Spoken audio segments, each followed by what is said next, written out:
बिस्मिल्लाहिर्रहमानिर्रहीम। खातिन हज़रात, मैं हूँ अख्तर अब्बास और आप सबको मेरा सलाम पहुँचे। वैसे तो ये शरारत सुंबल की थी, उसने पूछा था कि सर ये ओवरवेट क्या होता है और मोटापा क्या होता है, क्या दोनों एक ही चीज़ होते हैं। लेकिन बाद में अब्दुर्रहमान ने बहावलपुर से कॉल करके पूछा कि सर मुझे थोड़ा इसके बारे में बताइए। फिर लाहौर से अनम ने पूछा कि सर ये मोटापा और ओवरवेट क्या एक जैसा है। आई डोंट नो इन्होंने ये एक जैसी चीज़ें क्यों पूछी, मुमकिन है कहीं को आर्टिकल पढ़ लिया हो। तो फिर मैंने सोचा कि इस पर बात करते हैं। बात करने से पहले मैंने फिर बाकायदा रिसर्चेस ढूंढी, इसलिए कि बात तो तभी आप बेहतर और अच्छी कर सकोगे। मैं आपको सिंपल ये कह के डराऊँ कि मोटापा बहुत ख़तरनाक चीज़ है तो ये सच है, मोटापा बड़ी खौफनाक चीज़ है ये भी सच है। पर आप अपनी ज़िंदगी से खेल जाओ, ये थोड़ा एक बड़ी स्टेटमेंट है कि मोटापे से और ओवरवेट होने से आपकी ज़िंदगी को थ्रेट हो सकता है। ये मैंने भी अभी जाना। हम आमतौर पे बहुत सी चीज़ों को लिफ्ट भी नहीं कराते। जब मैंने रिसर्चेस को पढ़ना शुरू किया तो WHO की जो रिसर्च 2016 की है, वो कहते हैं पाकिस्तान के बारे में कि 5% लोग तो मोटापे का शिकार हैं, लेकिन 20% लोग जो हैं ओवरवेट हैं। तो आप सोचिए, मोटापा तो वो है जो दिखते ही आपको लगता है कि थोड़ा ज़्यादा है। ये उसके थाइस पे हो सकता है, ये उसके इन जगहों पे हो सकता है, ये बटक्स पे हो सकता है, ये आपके पेट में हो सकता है। यानी ओवरऑल जो आपका इम्प्रेशन है, जब आप थोड़ा स्मार्टनेस से निकल के मोटापे की तरफ जाते हैं तो एकदम से अंदाज़ा हो जाता है। पेट हमेशा से हद के अंदर होता है, आप बेल्ट को बांधते हैं। मुझे याद है जब यूनिवर्सिटी में के ज़माने में थे तो मैं पैंट कम पहनता था, लेकिन पेट नहीं था। और जब मैंने जॉब शुरू की और पैंट और सूट पहनना शुरू किया तो उस ज़माने में मुझे याद है पहला सूट तो मैंने लंडे से ख़रीदा, ब्राउन कलर का था। और फिरोजगंज में हमने वो पहन के, जो पंजाब असेंबली के बाहर जहाँ ये मीनार बना हुआ है 74 वाली कॉन्फ्रेंस का, वहाँ बैठ के मैंने और नईम साहब ने तस्वीर बनाई। वो तस्वीर कहीं मुझे मिली तो मैं आपको ज़रूर दिखाऊंगा, बड़ा स्मार्ट सा है। फिर साथ ही हमारे पैनोरामा था, तो पैनोरामा में जाके मैंने कुछ एक दर्जी से मेरी दोस्ती हो गई। तो उसने कहा कि मैं आपको सूट सी के दिया करूँगा, पर ये जो बाजुओं के पैड्स हैं ये नहीं लगाया करूँगा। और ये जो पैड्स यानी कोट के अंदर पैड्स होते हैं जो उसको मोटा करते हैं, उसकी शेप करते हैं। तो उसने कहा मैं आपको पैंट के साथ जो ट्राउज़र बना के दूंगा, it would be like a coat, लेकिन वो जो ख़र्चा है, वो जो बड़ा ख़र्चा उसका होता है वो बच जाएगा। तो मैंने फिर उससे काफ़ी सारे सिलवाए। ज़ाहिर है उस ज़माने में नए नए जवान हो रहे थे और अच्छे लग रहे थे, स्मार्ट लगते थे, पर ज़मीन नज़र आती थी। जब भी आप मोटे होने लगते हैं तो फिर आपको धीरे धीरे पेट बाहर निकलता है, फिर आपको ज़मीन नज़र आनी बंद हो जाती है। और आपको मोड़ पे बैठे हों या खड़े होकर ज़मीन देखना चाहें तो जालिम का बच्चा पेट आगे आ जाता है और आपको नीचे देखने नहीं देता। तो बाद लोगों ने तो ज़ाहिर है लोअर पार्ट भी नज़र नहीं आता, तो बेचारों को उम्रें गुजर जाती हैं अपने आप को देखे हुए। ये ख़तरनाक चीज़ न सिर्फ आपकी सेहत को खा जाती है, आपको शर्मसार करती है, दूसरों में आपकी जो मार्केट वैल्यू है उसको भी कम कर देती है। अच्छा खातिन हज़रात, मोटापे की 4-5 अलामतें हैं। जब भी आप अपने आइडियल वेट से ज़्यादा हो जाते हैं तो मोटापा होता है। जब भी आप अपने उम्र और कद के मुताबिक से कहते हैं BMI, ये आपको कराते रहना चाहिए। कभी कभी डॉक्टर के पास जाते हैं तो अपना BMI कराना चाहिए। ये बुनियादी तौर पे आपके कद के लिहाज से आपकी जो वज़न है वो भी, उसके पूरा इंडेक्स होता है और इसका आपके पास ग्राफ रहना चाहिए। चूँकि जब भी आप एक हद से आगे निकलते हो तो फिर मोटापा आपकी ज़िंदगी में घुस आता है। ये ऐसा अनइनवाइटेड गेस्ट है कि आने के बाद तंग बहुत करता है और आपकी क्वालिटी ऑफ लाइफ को भी ख़राब कर देता है, आपके इमेज को भी ख़राब करता है। अच्छा, एक तो हर उम्र और कद के लिहाज से एक वज़न आलमोस्ट डॉक्टर्स ने तय किया हुआ है। लाइक अगर 18 साल की उम्र है और कद आपका है 5 फुट और 4 इंच के करीब, तो इसका मतलब ये होगा कि आपका वज़न 50 और 55 kg के राउंड बट होना चाहिए। अच्छा, अगर आपकी उम्र इसको हम बढ़ा दें तो फिर उसमें 5 किलो का इजाफा हो जाएगा। जैसे जैसे ये उम्र 18 से 28, 38, तो हम वज़न थोड़ा थोड़ा उसमें नेचुरली बढ़ता जाएगा। ये ओवरवेट नहीं होगा, ये मोटापा भी नहीं होगा। पर जब 55 से 60 और 60 से 70 और 80 और 90 और 100 पे चले जाएंगे तो फिर ये ओवरवेट होना शुरू होगा। यानी मोटापा उससे पहले जल्दी आपको महसूस होता है। आपके आइडियल वज़न से ज़्यादा हुआ तो मोटापा है, आपका जिस्म ज़्यादा भर जाए तो मोटापा है, आपके कपड़े तंग होने लग जाएं तो मोटापा है, आपका पेट या बाजू या थाइज़ इवन उन कपड़ों से तंग हो जाएं और आपको वो लगे कि जैसे बड़ी मुश्किल से ये कपड़े ऊपर चढ़ाए हैं तो भी मोटापा है। और आखिरी बात ये है कि हर बंदे का और हर लड़की का ख़ास तौर पे और मर्द का भी ऐसे होता है, सब ने एक अपना आइडियल वज़न बनाया हुआ होता है कि मुझे इसी में मेंटेन करना है। मुझे इसलिए याद आया कि हमारे बड़े मशहूर ट्रेनर और मुसन्निफ़ जनाब फ़ाइज़ सियाल, ज़ाहिर वो हमेशा एक ज़माने में वो बहुत मोटे थे। वो कहते हैं मैं इतना मोटा था तकरीबन, और ओवरवेट भी ज़ाहिर बहुत ज़्यादा थे। फिर वो अमेरिका चले गए, जिम विम जाते रहे होंगे वर्जिश की। जब वापस आए तो उनकी जो वेस्ट थी 32 थी। उस ज़माने में उनसे हमारा ताल्लुक़ बना, दोस्ती बनी, हम उनके साथ उनके प्रोग्राम भी हमने करवाए। तो अगली दफ़ा जब अमेरिका गए तो वापसी पे मेरे लिए कोई पैंट लेके आए जीन्स की।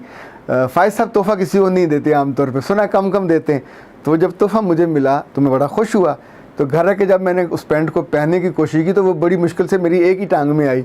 ज़ाहिर 32 उनका साइज़ था, उनका आइडियल साइज़ था, मेरा आइडियल साइज़ कभी भी 32 नहीं था। और ज़ाहिर है अब मैं 40 के करीब पहनता हूँ, उस ज़माने में 34-36 के करीब होगा। यानी आप अपनी एज के लिहाज से, अपने कद के एतबार से वज़न आपका आगे पीछे होता रहता है, जिसमें आप कंफर्टेबल होते हैं। जो ही आपका कंफर्ट लेवल ख़राब होता है तो इसका मतलब है मोटापा is knocking at your belly. तो वहाँ उसकी दस्तक सुननी चाहिए और उसको फ़ौरन रोकना चाहिए। लाइक जो लोग गेम कर सकते हैं, बैडमिंटन, बहुत से समझदार लड़कों ने और बुज़ुर्गों ने अपने घरों के साथ वाले जो खाली प्लाट होते हैं उसको प्लेन कर लेते हैं, मैनेज कर लेते हैं, साफ़ सुथरा शाम को गेम करते हैं। गांव में तो लोग शाम को वॉलीबॉल खेलते हैं।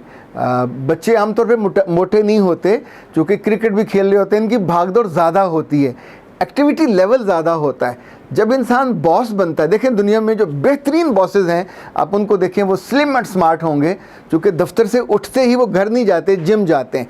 बहुत से अच्छे दफ्तरों में, मुझे याद है हम जब WHO के काहिरा ऑफिस में गए, it was a wonderful office, बहुत खूबसूरत, पूरे रीजन का था। उनके हम जो डायरेक्टर जनरल से भी मिले तो मैंने उनसे कहा कि ज़रा विज़िट कराइए उन्हें अपने ऑफिस का। तो सबसे पहले जिस जगह वो लेके गए उनके ऑफिस में वो जिम था। तो मैं आई वॉज अमेज्ड कि ये क्या मतलब हुआ। उसने कहा मैं और मेरा बाकी स्टाफ जो है, ख़ासतौर जो ऑफिसर्स हैं, डॉक्टर थे वो भी, कि अगर हमारा ऑफिस सुबह 9 बजे स्टार्ट होता है तो हम आमतौर पे 8 बजे आ जाते हैं और 8 बजे आके हम जिम में जाते हैं, आधा घंटा पौना घंटा जो जिम करना होता है वो करते हैं, फिर हम एक शावर लेते हैं, फ्रेश होते हैं, कपड़े पहनते हैं, आके अपने ऑफिस में बैठ जाते हैं। लाहौर में ये जो पैकेजेस है, जो पैकेजेस बहुत बड़ा अदारा है, वहाँ का अपना लड़कियों का अलग जिम है, लड़कों का अलग जिम है। मैंने बहुत सारे अदारों में देखा अपनी आंखों से, यानी ये ऐनुअल यकीन है, जो अपने लोगों से मोहब्बत करते हैं वो उनकी सेहत से भी मोहब्बत करते हैं। और अगर माएँ और बाप अपनी औलाद से मोहब्बत करते हैं तो उनकी सेहत से मोहब्बत होनी चाहिए। और अगर आप अच्छे मियाँ हो तो आपकी बीवी को कभी मोटापे की हद को क्रॉस नहीं करना चाहिए। एक बात याद रखिए, अगर एक दफ़ा वो मोटी हो गई तो फिर बीवी की वापसी नहीं होती। मैंने देखी, अल्लाह माफ़ करे, पहले तो आप उसे कभी उठा ही लेते थे, तो अब उठाओगे तो कमर को चुक पड़ेगी, नए मसाइल पैदा हो जाएंगे। दूसरा धारा कपड़े का खर्चा बढ़ जाएगा। तीसरा थोड़ी भद्दी भी लगेगी। चौथा जब आप जाएंगे बाहर वॉक पे या किसी अजीज़ के यहाँ तो भी लोग फिर फ़ौरन इशारा करते हैं, आप स्मार्ट होंगे, वो स्मार्ट नहीं होंगी। मैं से एक उड़ती सी सुनी, अल्लाह करे ये गलत हो, कि आजकल की जो पढ़ी लिखी लड़कियां हैं ये जानबूझ के अपने मियाँओं को मुरगन पराठे और खाने खिलाती हैं ताकि थोड़े मोटे हो जाएं और भद्दे हो जाएं, ताकि ये खूबसूरत लगें और उनके साथ खड़ी अच्छी लगें। अल्लाह मुझे माफ़ करे कि ये बात गलत हो, पर मैंने किसी लड़की से ही सुनी, इसलिए मैं आपको बता रहा हूँ अंदर की बात, राज की बात।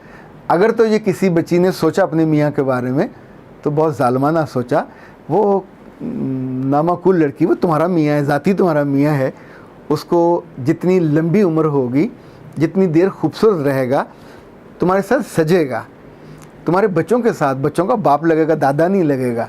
आप लोग कहीं बाहर जाओगे, लोग कहते हैं कि गाड़ी और बीवी दोनों ऐसी होनी चाहिए कि साथ खड़े हों तो आपको दोनों अपने लगने चाहिए, लोगों को भी अपने लगने चाहिए। बीवी आपकी उस वक्त अम्मा लग रही हो, फुल साइज़ मोटापे में, और आप साथ बिल्कुल एक बिचूंगड़े से लग रहे हो, तो ज़ाहिर है इट लुक्स ऑड। अच्छा, ओवरवेट के मामले में कुछ असूल और भी हैं। अच्छा, 5 फुट 7 इंच, 8 इंच, 9 इंच, ये वाला जो एज और कद ग्रुप है, इसके साथ अगर एज आपकी 5 फुट 7 इंच 8 इंच अगर आपका कद है, तो फिर आपका जो आइडियल वज़न है वो 50 और 55 के करीब होना चाहिए। 60 और 65 और आगे होता गया तो फ़ौरन आपको न्यूट्रिशनिस्ट से रब्ता करना चाहिए, माहिर ग़िज़ाइयत से रब्ता करना चाहिए, ताकि आप उनसे रहनुमाई ले सकें। अच्छा, एक बात और याद रखिए, जो फ़ैट्स हैं ये हमारे जिस्म में जाते हैं, तो जाने के बाद ये स्टोर होते हैं।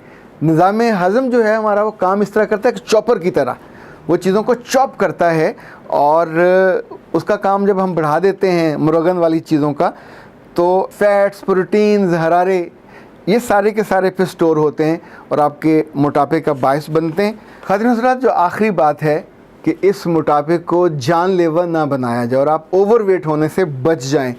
ओवरवेट होने से जब भी बचेंगे खूबसूरत लगेंगे। ओवरवेट होने से जब भी बचेंगे आपकी सांसें भी महकेंगी और आपको वो जो खटे खटे डकार हैं वो भी नहीं आएंगे। जहाँ बैठे आते जाते आप खुश शक्ल भी लगेंगे, खुश अदा भी लगेंगे, कपड़े भी आप पे जचेंगे। मोटे बेचारे पे तो कपड़ा भी कोई ढंग का सूट नहीं करता, जो मर्ज़ी वो पहन ले, महंगे से महंगा, तो वो उसको तो मतलब बटन बंद करते हुए प्रॉब्लम होगा, बेल्ट बंद करते भी प्रॉब्लम होगा।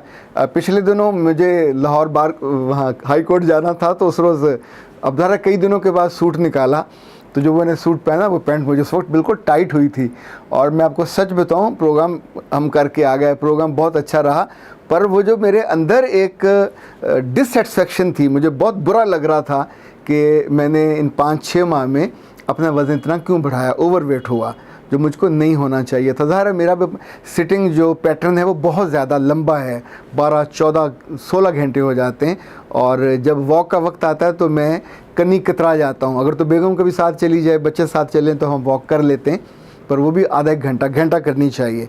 और अब मैंने थोड़ा मामूल बदला है कि सुबह फजर के बाद मैं फिर ज़रा टहलना शुरू किया। इसमें तस्बीह भी हो जाती है, साथ एक टहलाई हो जाती है, और कम से कम आपके जो हड्ड पैर हैं खुलते हैं, और मेरा ख़्याल है उसका फ़र्क पड़ेगा। हरारे जब कंज्यूम होंगे तो आपका जो ओवरवेट है थोड़ा कम होना शुरू हो जाएगा। आप बहुत अच्छी ज़िंदगी जियो ईमान के साथ, और बहुत अच्छी ज़िंदगी जियो सेहत के साथ। और इससे भी ज़्यादा अगर मैं आपको अच्छी दुआ देना चाहूँ कि जिसकी निगाह आप पे पड़े उसको आप बिल्कुल मुकम्मल और परफेक्ट लगो, खूबसूरत। वो निगाह आपके वालिदैन की हो, वो निगाह आपके स्पाउस की हो, वो निगाह आपके किसी प्यारे की हो, इवन वो निगाह आपके किसी हम असर की हो, वो निगाह आपके किसी गाहक की हो, आपके किसी बॉस की हो, आपके किसी साथ पीयर ग्रुप की हो। निगाह में आपके लिए तहसीन आपकी क्वालिटी ऑफ लाइफ बढ़ा देती है। सलामत रहिए, सेहत के साथ जीते रहिए, और अपने माकूल वज़न के साथ जीते रहिए। अख्तर अब्बास को इजाज़त दीजिए। अस्सलाम वालेकुम।